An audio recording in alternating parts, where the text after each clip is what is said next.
오늘 저는 여러분과 함께 My Story, 나의 이야기라는 제목으로 감사에 대해서 한번 살펴보면서 은혜를 나누고자 합니다. 이번 겨울은 유난히 참 길고 춥습니다. 눈도 많이 내리고 그래서 우리의 육체도 좀 피곤하고 정신적으로도 좀 어둡고 또 경제적으로도 슬로우하다고 합니다. 하지만 이런 때일수록 기독인답게 우리가 또 감사해야 할 줄로 믿습니다. 제가 얼마 전에 이런 글을 읽은 적이 있습니다. 어떤 부자 아버지가 자기 아들을 교육시키고 싶어서 시골로 여행을 보냈습니다. 아버지의 의도는 그 시골에 가서 가난한 사람들과 함께 살면서 자신이 얼마나 지금 현재 행복한 삶을 살고 있는지, 얼마나 부유한 삶을 살고 있는지 깨닫기를 원했던 것입니다. 그 아들이 시골에 가서 고생 끝에 이제 드디어 돌아와서 아버지에게 보고를 합니다. 아버지, 내가 그 시골에 가봤더니 우리 집은 강아지가 한 마리인데 그 집은 강아지가 4마리가 있었어요. 우리 집은 풀장이 하나 있는데 그 집은 그 바로 집 옆에 끊임없이 흘러가는 계곡이 있었어요. 그리고 우리 집은 전등이 기껏해야 20개, 30개밖에 안 되는데 그 집 위에는 정말 무수하게 아름답게 반짝반짝 빛나고 있는 별들이 있었어요. 그리고 우리 집은 작고 아담한 정원이 있는 반면에 그 집 뒤에는 끝없이 펼쳐지는 정말로 아름다운 들판이 있었어요. 우리는 모든 것을 가정부에게 의지하면서 가정부가 다 해주지만 그 집은 정말로 사랑으로 서로가 서로를 섬기고 있었어요. 우리 집은 높은 담이 있어가지고 우리 집을 보호해주고 있지만 그 집은 담이 없는 반면에 사랑하는 이웃들이 정성껏 서로를 보호해주고 있었어요. 그리고 한마디를 더 붙이더랍니다. 아버지, 제가 이제서 비로 깨달았는데 우리가 얼마나 가난한지 이제서 깨닫게 되었어요. 아버지의 의도와는 전혀 다르게 되었죠. 지금으로부터 한 1년 전에 미국의 여론조사 기관인 갤럽에서 전 세계에 있는 148개국의 나라 사람들을 대상으로 큰 설문조사를 한 적이 있습니다. 각 나라별로 1000명씩을 골라서 148개국에 1000명씩을 골라서 앙케이트 조사를 한 것입니다. 그 질문은 뭐냐면은 당신은 얼마나 행복하다고 느끼십니까? 라는 그런 질문이었습니다. 2012년 12월 달이죠. 그러니까 좀 1년이 좀 넘었는데 그때 그 결과가 나왔는데 놀랍게도 이 세상에서 가장 행복하다고 느끼는 사람들은 남미에 있는 파라과이 사람들이라고 밝혀졌습니다. 그리고 이 세상에서 가장 불행하다고 느끼는 사람들은 그 나라가 아주 깨끗하고 부유하게 살고 있는 싱가포르 사람들이 그 행복도가 가장 낮은 것으로 나타났습니다. 그리고 미국에서 살고 있는 사람들은 얼마일까요? 중간 정도로 나타났고 한국 사람들은 참 불행하게도 거의 하위 수준의 97위로 나타났던 것입니다. 이 기사가 제게 아주 큰 충격을 주었던 것은 우리는 그간 파라과이를 오랫동안 물질로 또 기도로 후원해 왔습니다. 그러면서 우리들은 참 행복한 사람들이다, 선택받은 사람들이다, 또 우리는 뭔가 도와줘야 할 사람들이다 라고 생각한 반면에 파라과이에 있는 사람들은 참 불쌍하고 우리의 도움을 받아야 하고 어찌 보면 불행하게도 느껴지는 그런 사람들이었습니다. 하지만 진실은 우리의 생각과는 조금 차이가 있었던 것입니다. 물론 이 현실을 또 이 결과를 다른 방면으로 해석할 수도 있겠지만 어찌되었든지 키포인트는 행복이라는 것은 우리의 눈에 보이는 물질에 비례하는 것이 아니라 행복이라는 것은 우리가 닥친 현실을 어떻게 인식하고 어떻게 감사함으로 꾸려나가느냐에 따라서 우리의 행복이 결정된다라는 것입니다. 결국 환경이 우리의 행복을 좌우하는 것이 아니라 무엇이 우리의 행복을 좌우한다? 우리의 마음이 우리의 행복을 좌우하는 것입니다. 따라서 해보시겠습니다. 우리의 마음이 우리의 행복을 좌우한다. 그래서 우리 하나님은 사도 바울을 통해서 행복의 절대 기준 조건을 우리에게 명확히 제시해 주셨습니다. 그런 의미에서 우리 빌립보서 4장 12절을 읽어보시면서 하나님이 생각하시는 행복이라는 것은 어떤 것인지 한번 살펴보도록 하겠습니다. 빌립보서 4장 12절 함께 읽습니다. 시작. 나는 비전에 처할 줄도 알고 풍부에 처할 줄도 알아. 모든 일 곧 배부름과 배고픔과 풍부와 궁핍에도 처할 줄 아는 일체의 비결을 배우노라. 바로 이것이 행복의 비결인 것입니다. 우리 기독인들은 하나님께서 우리를 축복해 주셔가지고 많은 물질을 주고 편안하게 해주시면 감사합니다 하고 바꿔서 그것을 누릴 줄도 알아야 합니다. 반면에 우리의 삶에 어떤 고난을 주시고 가난을 주신다면은 왜 하나님께서는 나에게 이런 고난과 가난을 주셨을까? 그 의미를 생각하면서 그것조차도 하나님의 뜻이 있겠지. 결국 합력해서 선을 이루겠지라고 믿으면서 그 가난도 감사할 줄 알아야 한다라는 것입니다. 사도 바울은 고백하기를 나는 일체의 비결을 배웠노라라고 고백했습니다. 그 어떤 상황과 그 어떤 환경 가운데서도 내가 만족할 줄 알고 감사할 줄 아는 일체의 비결. 결코 그 어떤 환경이 온다 할지라도 나를 좌우하지 못할, 하나님 앞에서 절대로 하나님의 뜻을 믿고 감사하고 나아갈 줄 아는 그런 비결을 배웠다라고 고백하고 있는 것입니다. 어떤 사람들은 항상 1차원적인 감사의 삶을 살아가는 사람들이 있습니다. 무엇이 1차원적인 감사의 삶인가? 1차원적인 감사의 삶은 내가 다른 사람과 비교해서 내가 좀 더 많이 가졌다고 생각하고 내가 좀 더 행복하다고 생각할 때 만족을 느끼는 그런 감사의 삶입니다. 그것을 1차원적인 감사의 삶이라고 보통 표현을 합니다. 반면에 2차원적인 감사의 삶을 사는 사람들이 있습니다. 그 사람들은 정반대로 나보다 못한 사람들을 보면서 만족감을 느끼는 사람들입니다. 하지만 첫 번째 경우에는 우리가 자꾸 다른 사람과 비교했을 경우 우리가 많이 가진 경우에는 교만해지기 쉽고 적게 가진 경우에는 불평하기가 쉬운 것입니다. 그래서 이 두 가지 다 성경적인 방법은 결코 아닌 것입니다. 반면에 3차원적인 감사의 삶이 있는데 그 3차원적인 감사의 삶은 우리의 환경이 어떤 환경으로 주어지든지 그 안에서 하나님의 뜻을 발견하려고 노력하고 태풍이 불든 비바람이 치든 경기가 슬로우하든 그 어떤 상황 가운데서도 결국은 이것도 지나가리라 라고 믿으면서 감사하는 삶, 그것이 3차원적인 감사의 삶일 것입니다. 이 3차원적인 감사의 삶을 사는 사람들은 특징이 있는데 그 특징은 그 어떤 상황을 만나더라도 그 상황 가운데서 스스로 감사할 수 있는 여건을 찾아낸다라는 것입니다. 감사는 주어지는 것이 아니라 감사는 결국 찾아내는 것입니다.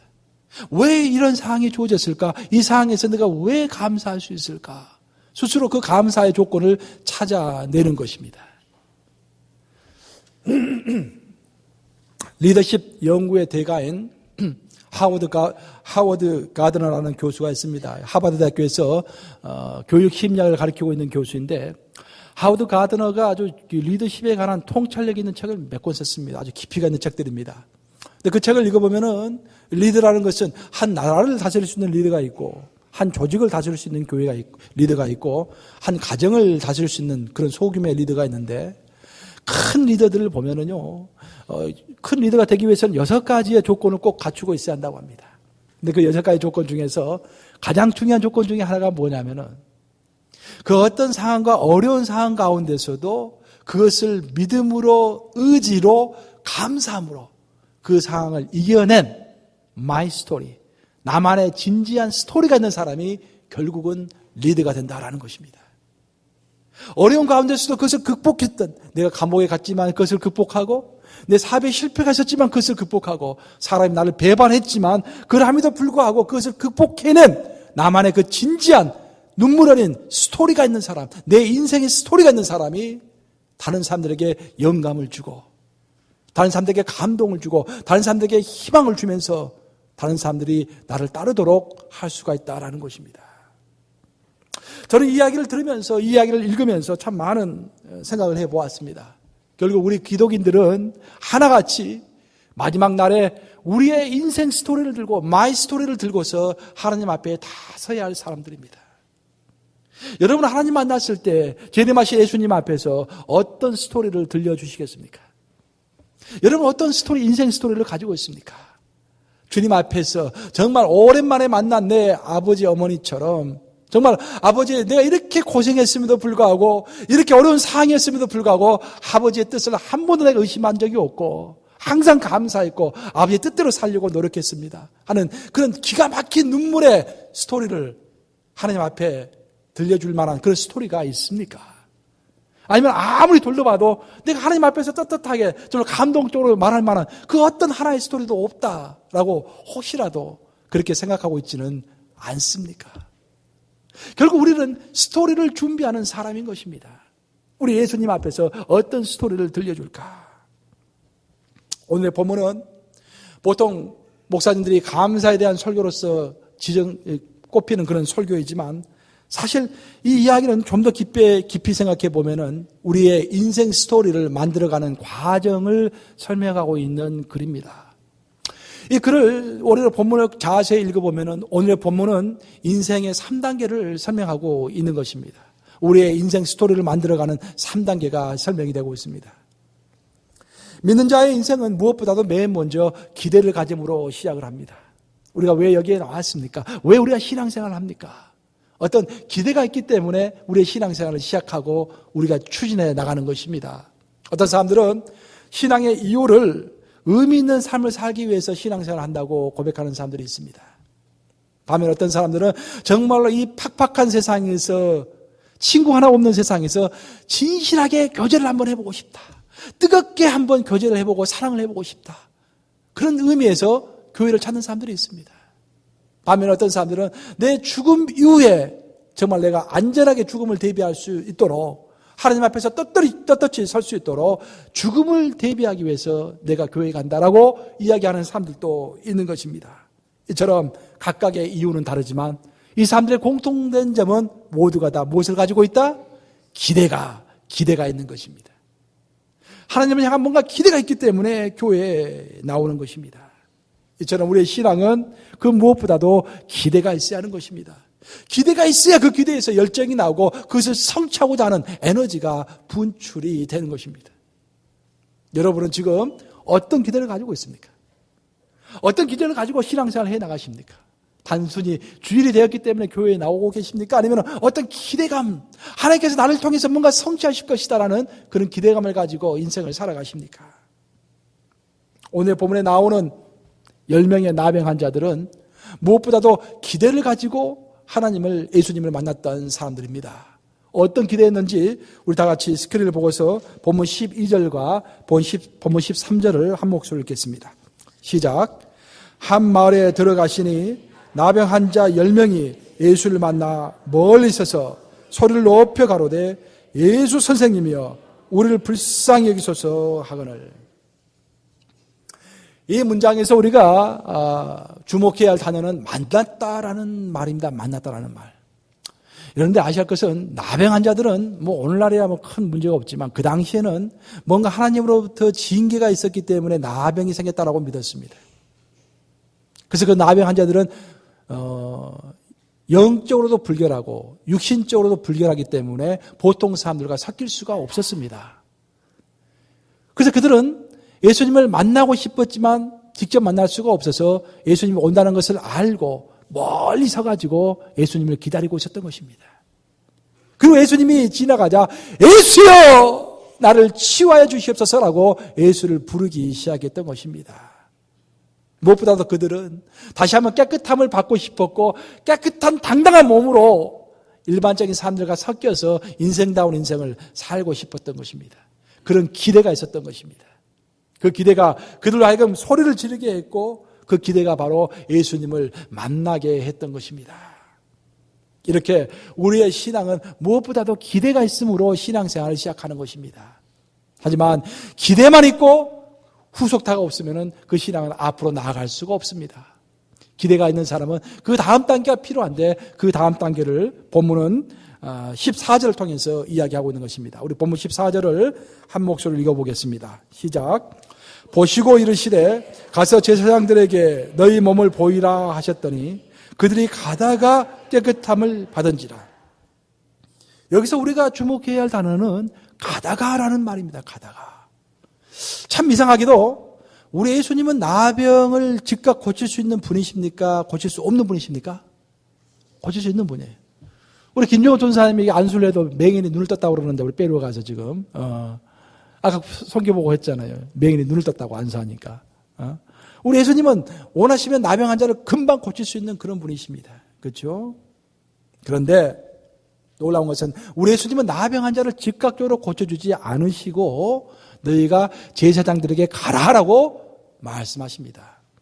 그 말이 무슨 말이냐면은 나병은 그 당시에 종교적으로 큰 문제가 있는 그런 병이었기 때문에 나병이 나았다라고 하면은 무엇보다도 제사장에게 가가지고 진짜로 내가 나병을 낳았습니다라고 보고하고 제사장이 확인해 주어야만이 그 사람이 성전에도 갈 수 있고 다른 사람들과 함께 신앙생활을 할 수가 있었던 것입니다.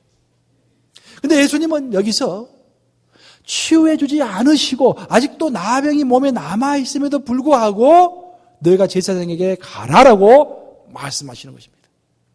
이 나병을 안고서 만약 제사장에게 갔음에도 불구하고 그때까지 나병이 낫지 않으면 큰 낭패가 되는 것입니다.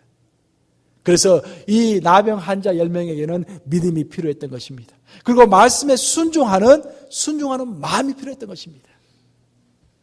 이 10명의 나병 환자들은 나병이 낫지 않았음에도 불구하고 가라라고 명령하시는 하나님의 말씀에 순종해서 발걸음을 떼었던 것입니다. 바로 이것이 신앙의 2단계입니다. 신앙의 1단계는 뭘로 출발한다고 그랬습니까? 기대로 출발합니다.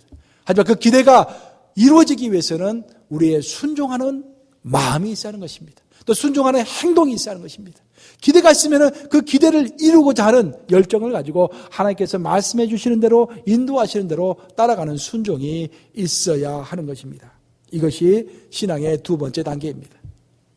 이렇게 기대와 순종만 있으면 모든 것이 끝나면 좋을 텐데 놀랍게도 오늘의 본문은 신앙의 마지막 단계가 하나 더 남아있다고 설명하는 것입니다. 그 마지막 단계가 무엇일까? 우리 다 같이 한번 스크린을 보고서 본문 15절과 16절을 한 목소리로 읽겠습니다. 본문 15절과 16절을 한 목소리 읽습니다. 시작. 그 중에 한 사람이 자기가 낳은 것을 보고 큰 소리로 하나님께 영광을 돌리며 돌아와 예수의 발 아래에 엎드려 감사하니 그는 사마리아 사람이라.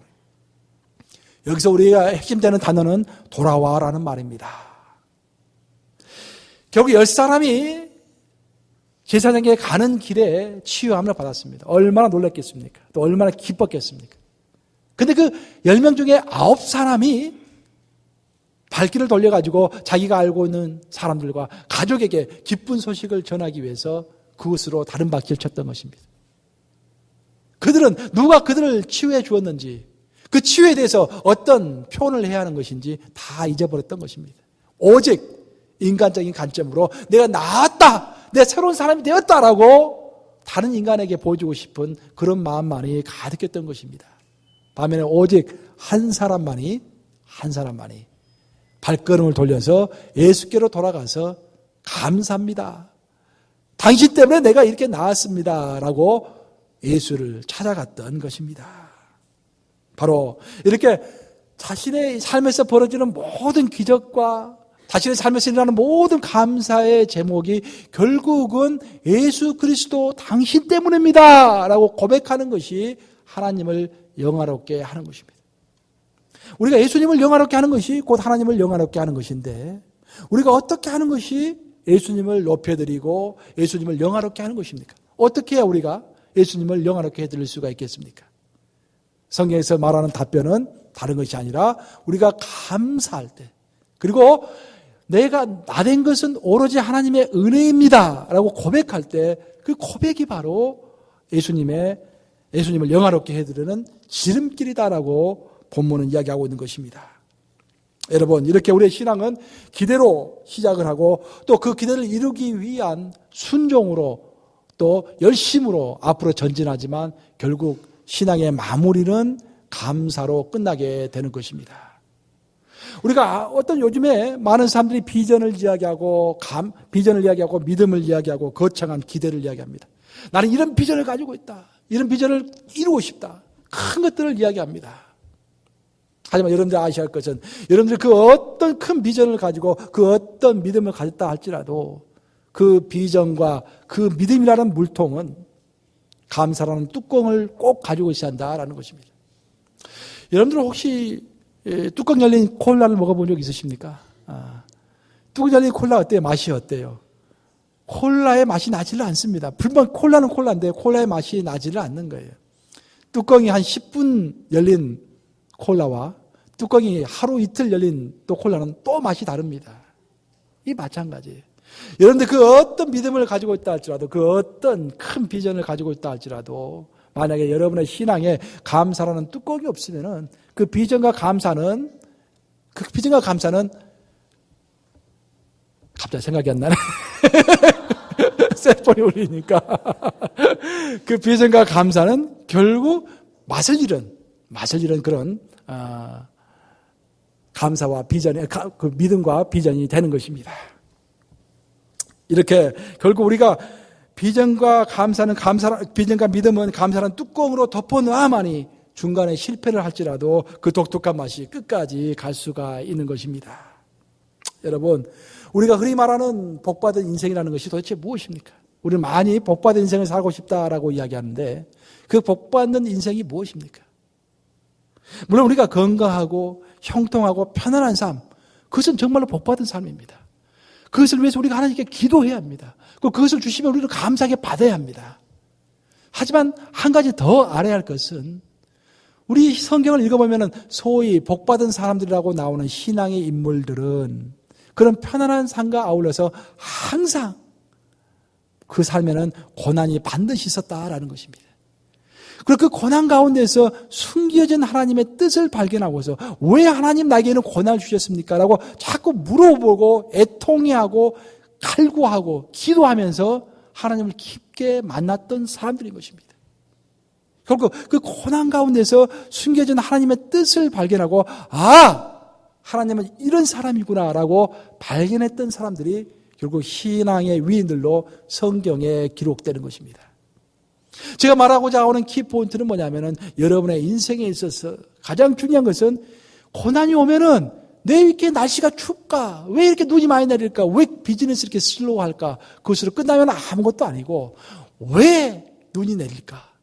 왜 내 비즈니스는 슬로우할까? 왜 내 가정은 이렇게 형통치 못할까? 왜 내 자녀는 이렇게 속을 썩일까? 왜 내 남편은 다른 남편처럼 잘해주지 못할까? 이렇게 생각하고 고민하고 하나님께 기도하면서 그 매달릴 때 그 가운데에서 하나님의 숨겨진 뜻이 밝혀지는 것입니다. 언젠가 이 독일 지역에서 큰 흉년이 든 때가 있었습니다. 아주 오래전 이야기죠.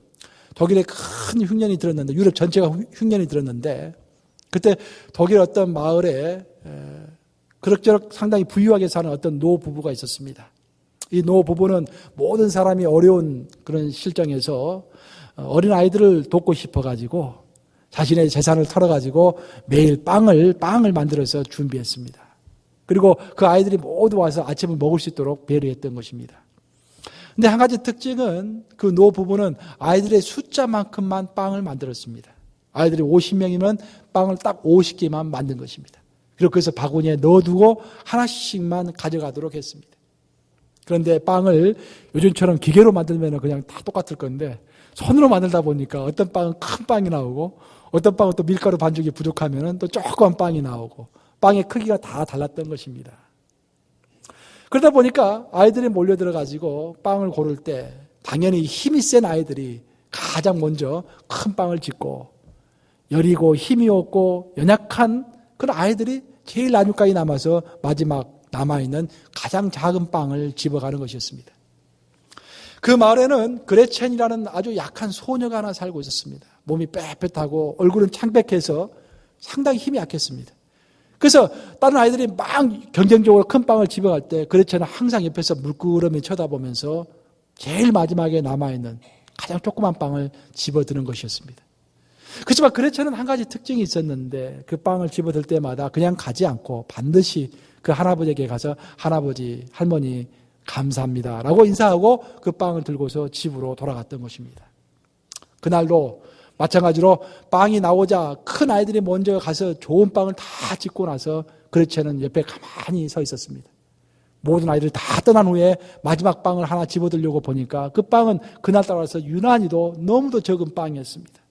그레첸은 그 빵을 집어들고 나서도 역시 할아버지, 할머니 감사해요 라고 말하고 그 빵을 집어들고서 집으로 갔던 것입니다. 그리고 그 빵을 먹으려고 빵을 딱 찢어보니까 놀랍게도 그 빵에서 은으로 만든 동전이 6개가 나온 것입니다. 그레첸은 마음이 착했기 때문에 이게 뭐가 잘못되었다라고 생각하고 그 동전 6개를 가지고 할아버지 할머니에게 가서 할아버지 할머니 뭐가 잘못된 것 같아요. 이거 할아버지 거지요 라고 돌려주었습니다. 그래 그 할아버지가 이렇게 말하더랍니다. 그레첸아, 이 동전 6개는 감사할 줄 아는 사람에게 주는 내 선물이란다. 내가 너에게 주려고 일부러 그것을 넣었단다. 너가 그렇게 작은, 오늘 빵은 특별히 작았는데 그렇게 작은 빵도 너가 들고서 불평하지 않고 나에게 감사의 말을 했을 때 나는 내 속으로 참 울었단다. 내가 오히려 감사하구나 라면서 그 아이를 돌려보냈다라는 것입니다. 저는 이 짧은 단편 소설이지만 이걸 읽으면서 하나님의 마음을 이해할 수가 있었습니다. 우리 하나님의 마음은 어떤 것일까? 우리 하나님의 마음은 우리가 아무리 작은 것을 우리 손에 쥐고 있다 할지라도 그 작은 것 때문에 진실로 감사하고, 아버지 지금은 내가 어렵지만 하나님께서 나에게 주신 것이 이렇게 작은 덩어리지만 이것도 소중하고 일용할 양식이기에 나는 자족하고 하나님께 감사합니다 라고 말할 수 있는 것, 그것이 우리 하나님께서 진정으로 원하시는 우리 기독인의 삶이 아닐까라는 생각을 해본 것입니다. 우리의 삶은 항상 형통하지만은 않습니다. 태풍이 불 때는, 눈이 많이 내릴 때는, 경기가 슬로우할 때는 정말로 짜증도 많이 납니다. 남들은 다 잘 되는 것 같은데 왜 나는 안 될까? 남들 자식은 다 좋은 데에 가는 것 같은데 왜 우리 자식은 이럴까? 남들의 아내들은 다 남편에게 순종하고 잘하는 것 같은데 왜 우리 아내는 이렇게 나에게 뻣뻣하게 굴까? 이런 생각들을 많이 하는 것입니다. 하지만 그 어떤 상황이 나에게 주어졌다 할지라도 그 작은 덩어리, 그걸 가지고 감사한 사람이 하나님께 영광을 돌리는 사람인 것입니다. 내가 언젠가 지난 교회에 있어서 목사관에서 살 때 목사관에 이제 지붕이 좋지 않아서 지붕을 수리한 적이 있습니다. 목사관 지붕을 수리했는데 그 지붕을 수리하고 나니까 갑자기 전기가 들어오지 않는 거예요. 안방하고 화장실 두 군데서 전기가 들어오지 않았습니다. 분명히 이게 합선이 됐다. 왜 합선이 됐을까 생각하다가 지붕 공사를 한 사람들 다시 불러가지고 정전이 됐는데 뭐가 잘못된 것 같다. 한번 살펴봐라 라고 했습니다. 다행스럽게도 정전의 원인이 밝혀졌는데 이 사람들이 지붕 공사를 하다가 지붕에 전선이 쭉 있었는데 그 전선에다가 못을 박은 것입니다. 대못을 박은 거예요. 저는 그때 처음 알았어요. 전선에 대못이 바뀌면 정전이 된다라는 사실을 처음 알았습니다. 그 대못이 바뀌니까 정전이 되어서 불이 들어오지 않고 온 집이 어둠컴컴했던 것입니다. 저는 이런 것을 보면서 작은 것이지만 큰 영적인 교훈을 얻을 수가 있었습니다. 그 교훈은 뭐냐면은 우리의 삶에는 기본적으로 전선, 감사라는 전선이 잘 흘러가야 합니다. 신앙의 윤활유는 감사입니다. 우리가 빡빡하고 힘들고 고달플 때도 입으로 자꾸 감사하면은 우리의 삶에 윤활유가 쳐져가지고 잘 흘러가는 것입니다. 감사는 전선과도 같은 것입니다. 우리의 삶을 밝게 해주는 것입니다. 그런데 그 감사라는 전선에 사탄 마귀는 무엇을 박는다? 대못을 박는 것입니다. 아주 조그만 것 하나를 가지고 대못을 박는 거예요. 그 감사라는 전선에 대못이 하나 박힐 때 그것으로 인해서 내 삶은 정전이 되고 나는 불평 가운데서 내 영과 내 삶은 갑자기 어두워지는 것입니다. 여러분 어떻습니까? 여러분은 현재 여러분의 삶에서 감사라는 전선이 잘 흘러가고 있습니까? 한번 생각해 보시기 바랍니다. 혹시 여러분의 감사의 전선에 대못이 박혀 있지는 않습니까? 뭔가 내 삶에 관한 불평, 내가 무슨 소망과 비전을 가졌는데 그것이 성취되지 않았기 때문에 그것이 대못이 되어서 항상 내 입에서는 나도 모르는 사이에 불평이 나오고 정죄가 나오고 비난이 나오지는 않습니까? 우리 삶에는 감사의 전선이 잘 흘러가야 하는 것입니다. 제가 처음에 미국에 왔을 때 배웠던 단어는 제가 영어를 배울 때 처음에 배웠던 단어가 아마 메리라는 단어였던 것 같아요. 메리. 고유명사죠. 메리는. 프로나운 고유명사인데 우리 집 강아지 이름이 메리였습니다. 그래서 메리를 영어 단어로서는 처음으로 내가 알았던 것 같아요. 하지만 이후에 영어를 내가 배우면서 두 번째로 배웠던 단어가 바로 땡큐라는 단어였습니다. 왜냐하면 미국 사람들이 가장 많이 쓰고 또 가장 많이 먼저 가르치는 단어가 땡큐이기 때문입니다. 이런 사실을 두고서 소련의 최고 지도자였던 후르시초프가 한 번 이런 말을 한 적이 있습니다. 미국이 이렇게 잘 살고 부강하게 된 이유는 땡큐라는 말을 많이 하기 때문이다. 그들은 노라고 말할 때조차도 노 땡큐라고 하지 않느냐. 땡큐를 제일 많이 쓰는 나라가 미국이다. 놀라운 말 아닙니까? 우스갯소리 같지만 의미심장한 말입니다. 한 나라도 그렇고 한 개인도 그렇고 특별히 한 교회도 그렇고 그 입속에서 하나님께 감사라는 말이 자꾸 사라져갈수록 그 교회가, 그 개인이, 그 나라가 받을 수 있는 복이 그만큼 줄어드는 것입니다. 이것을 항상 명심하시고 그 어떤 예기치 못한 시련 가운데서도 이렇게 태풍이 몰아치고 눈이 내리는 이 한겨울에도 여러분들이 항상 감사하심으로 그리스도의 인생 스토리를 힘있게 써나가시는 여러분들 되시기를 주님의 이름으로 축복합니다.